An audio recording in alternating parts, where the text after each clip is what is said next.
This is QTV News broadcasting from the Gambia, and I am Ansumana Isonyasi. Our top stories.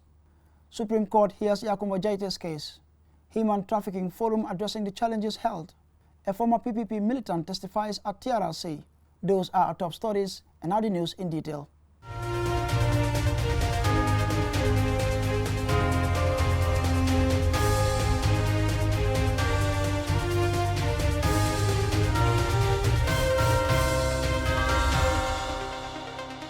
Two lawyers in support of President Barrow have filed a case at the Supreme Court in Banjul, urging the court to declare the president's revocation of Yakumba Jaite's nomination as constitutional.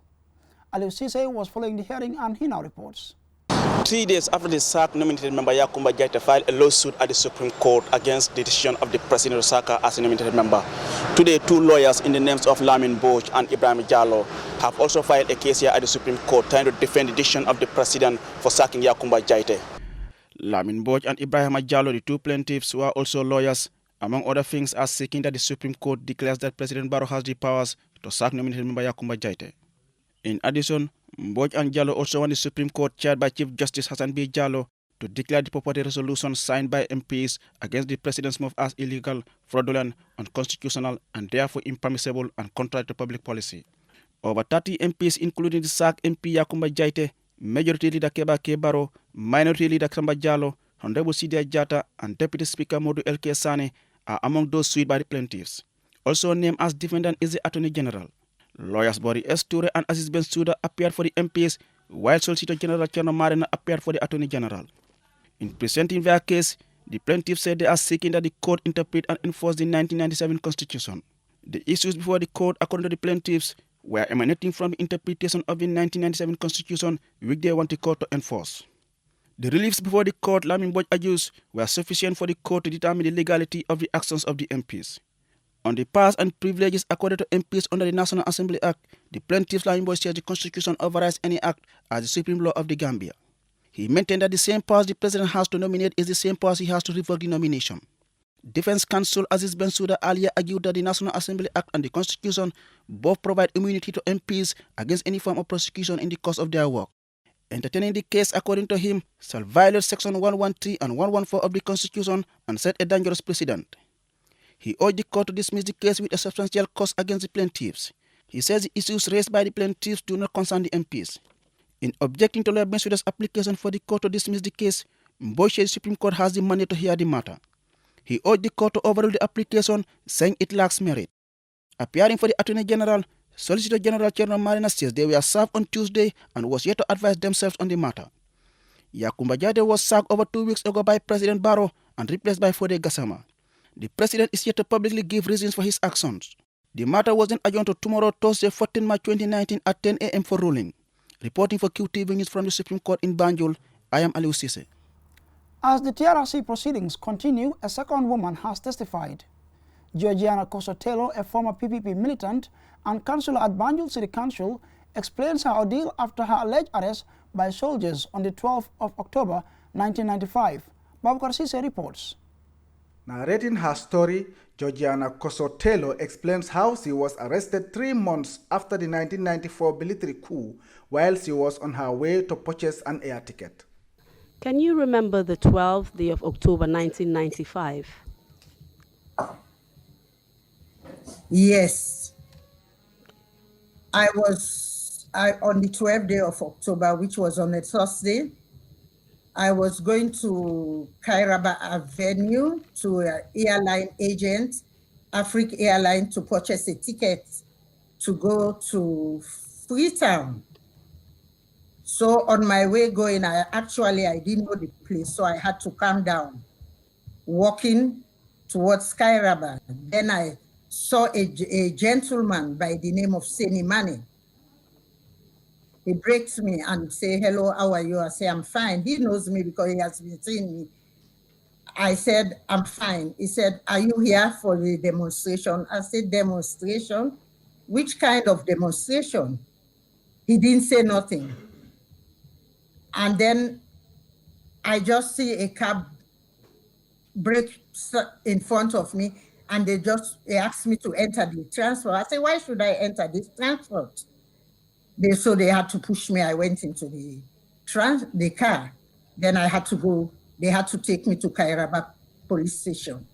After being first detained at Kairaba police station and later at Fajara barracks, Kosotelo could not hold back her tears as she recounts how she was allegedly tortured by soldiers as the only woman detained among over 30 men in a storage facility.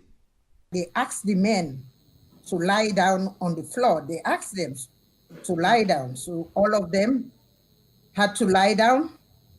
This military people using their boots on their feet, starting stamping them, walking from their head, and then they will turn as if they are marching on people's back. They were marching on people's back. Okay. And then later few of them came to Jobate Mane. They were talking to Jobate Mane. As they were talking to Jobate Mane, the one used his gun and fired. As soon as he fired the gun, I said, "Oh, he don't kill him. Oh, he don't kill him." Okay. The moment I used that word, I think 8 of them just rushed on me. The first one kicked me with his feet.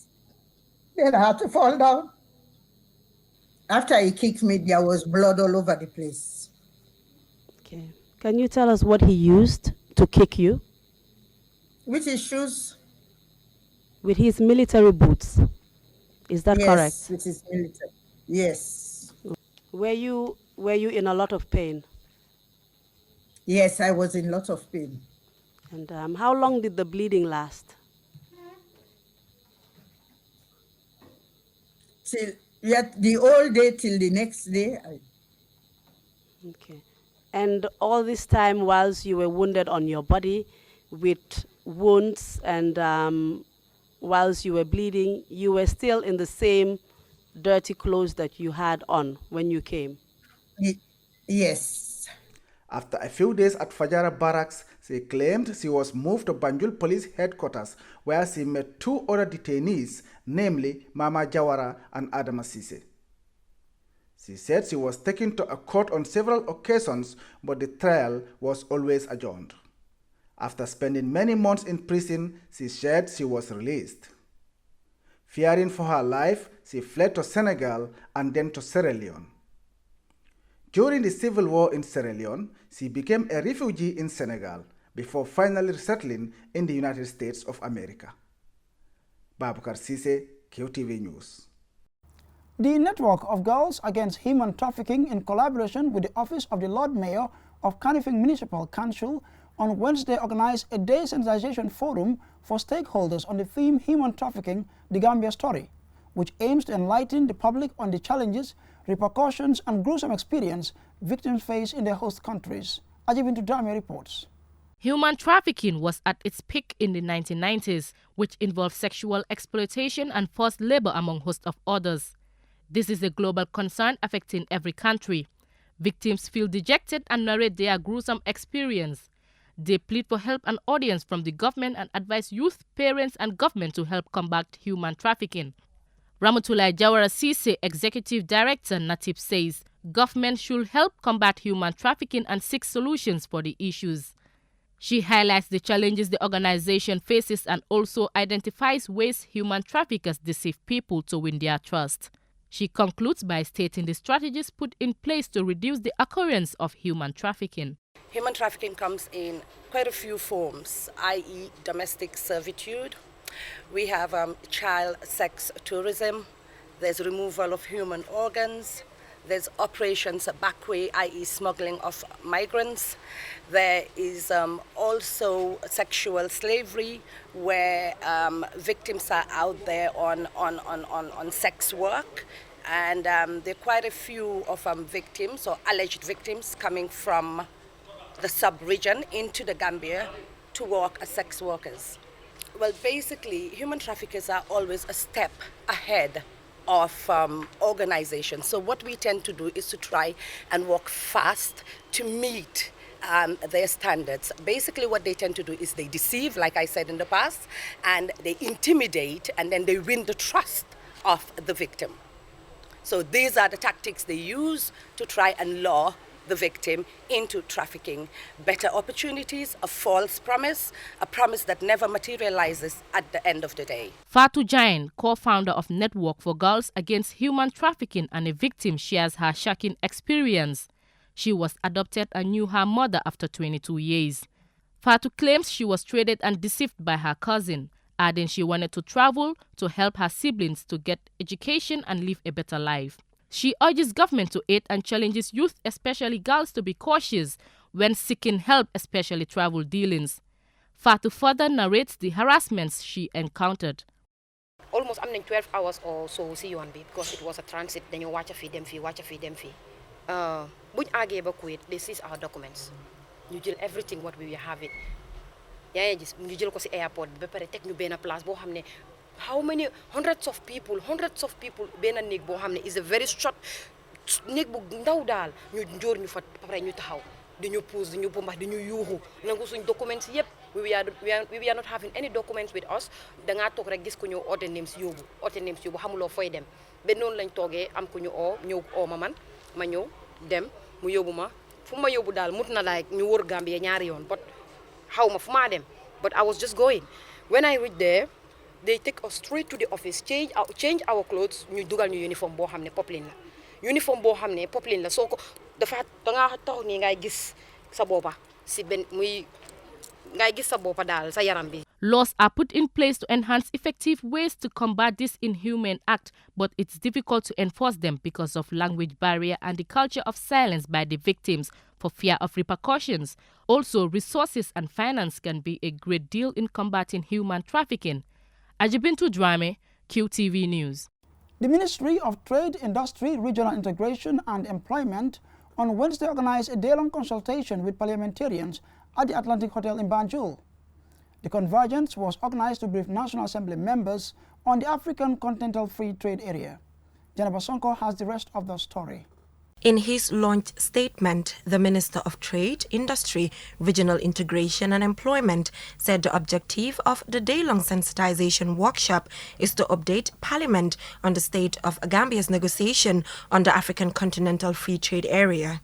While commending National Assembly members for their selfless service to the nation, he implored them to fully participate in the discussions, adding the workshop would help them to develop insightful knowledge on the proposed Continental Agreement. It is barely a year since African countries, signed the Africa Continental Trade Agreement. The signing of this agreement marked an important beginning of Africa's journey towards the Africa we want. A journey we must travel together if we are to achieve the development of our continent.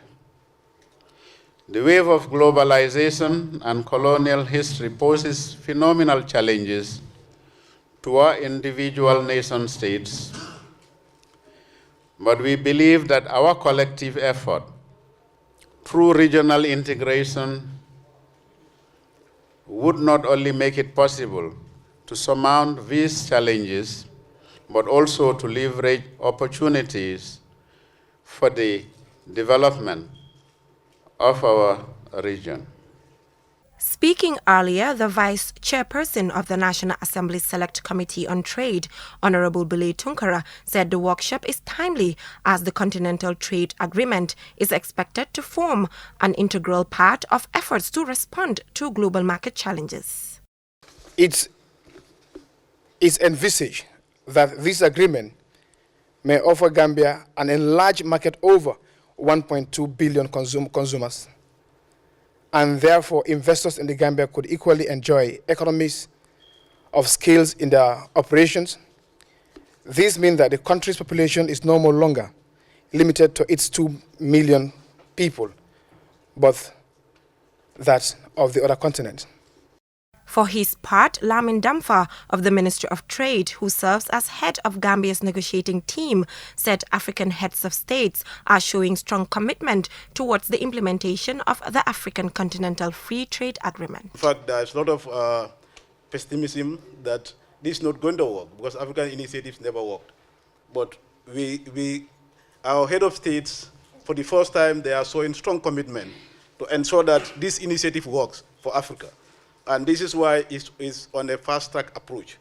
In fact, the second phase, the first phase of the CFTA negotiation is expected to end in July, and it's going to be officially launched in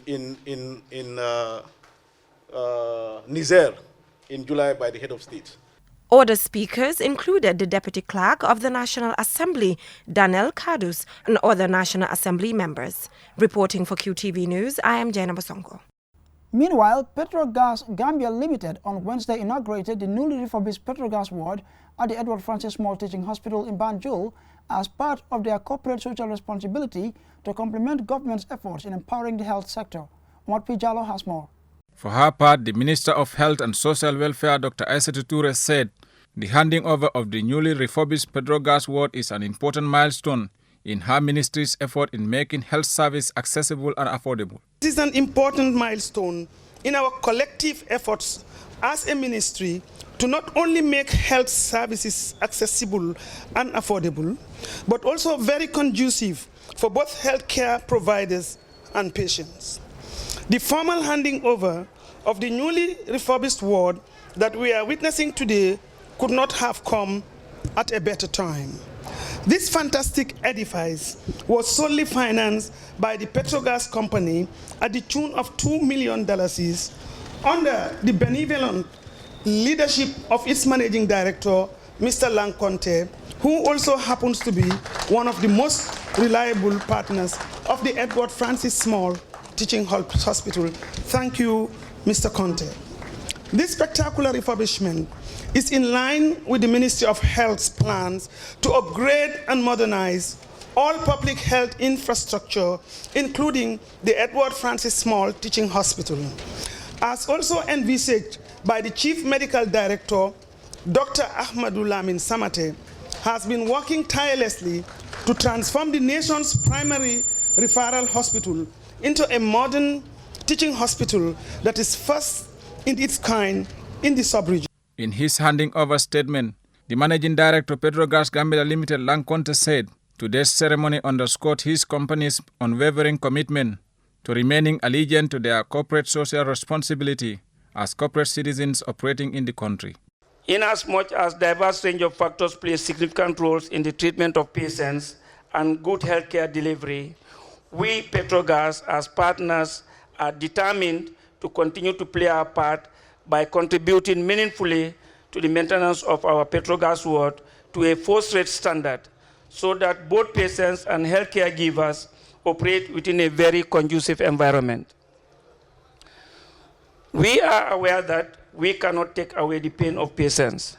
However, it is our hope that a comfortable environment will help soothe their pain and provide much-needed comfort necessary for their quick recovery.